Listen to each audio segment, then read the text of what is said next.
Let's pretend that V is homeless. V, for this video, is just an NPC. An NPC who just so happens to be homeless. Homeless V needs somewhere to sleep, and for the purpose of this ridiculous video, that place has to be an H10 station. Today we're using the B line in Night City. This line stops at Mega Building H7, Charter Hill, Monroe and Sagan, Mega Building H10, Alexandra Street, Glen North, Ebuniki and Pacifica Station.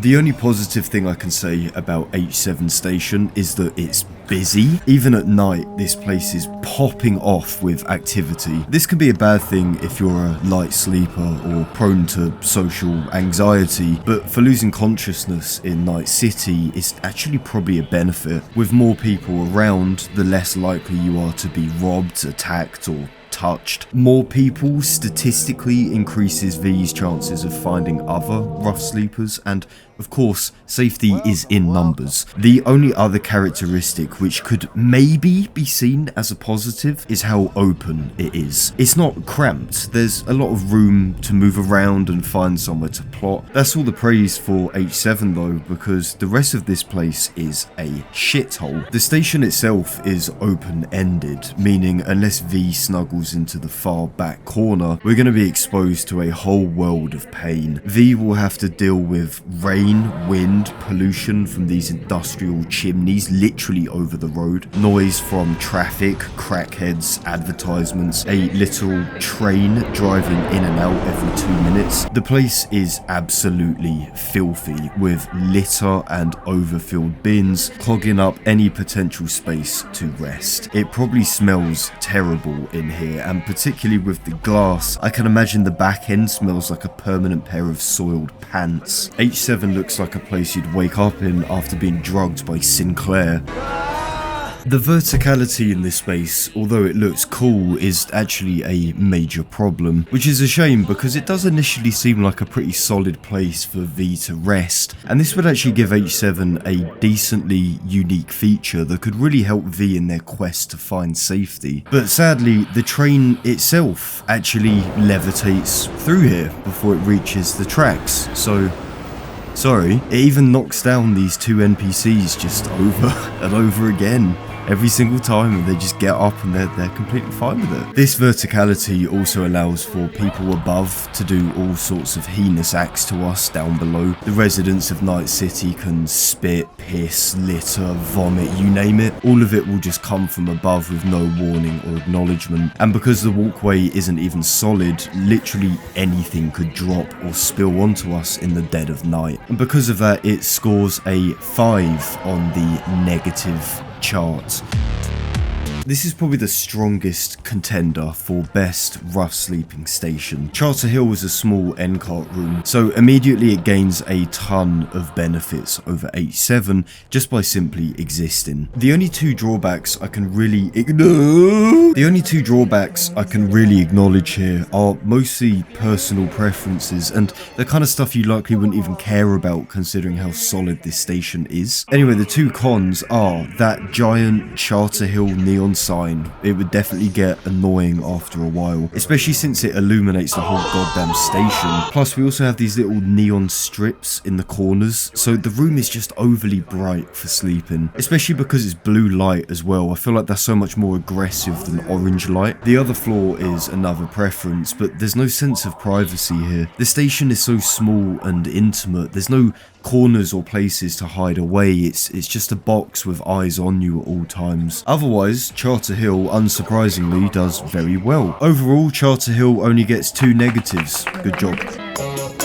This place is noisy. These TVs are just constantly blaring verbal diarrhea, even at night. And there's not even just one of them. There's 2 sets of 3 at both ends of the station. I mean, what? Just like Charter Hill, this station just has absolutely zero privacy. You'd again just have to sit out in the open and kind of hope for the best. But honestly, other than that, this place is pretty decent. I really like the tree in the middle. I think it actually negates one of the negatives just because it's so pretty. It's very clean as expected and also well maintained, so there's no real room for injury or random, stuff. So really, Monroe and Sagan is pretty damn sturdy. If we didn't have those TVs attacking our senses 24/7, I reckon this would be a fairly comfortable, rough sleeping spot. I'd even go as far as to say it's strangely comforting. I think it's the purple lights. So Marilyn and Reagan gets just the one negative because the tree's cool and it probably smells quite nice.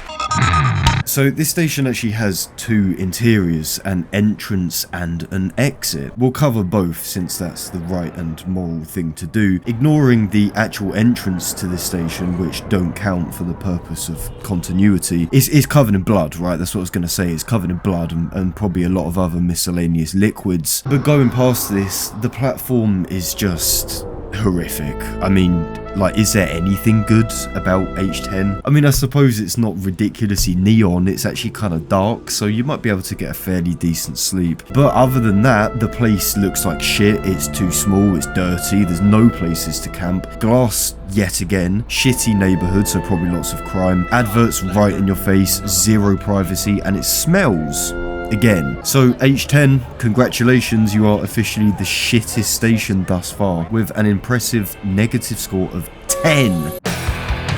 I mean, yeah.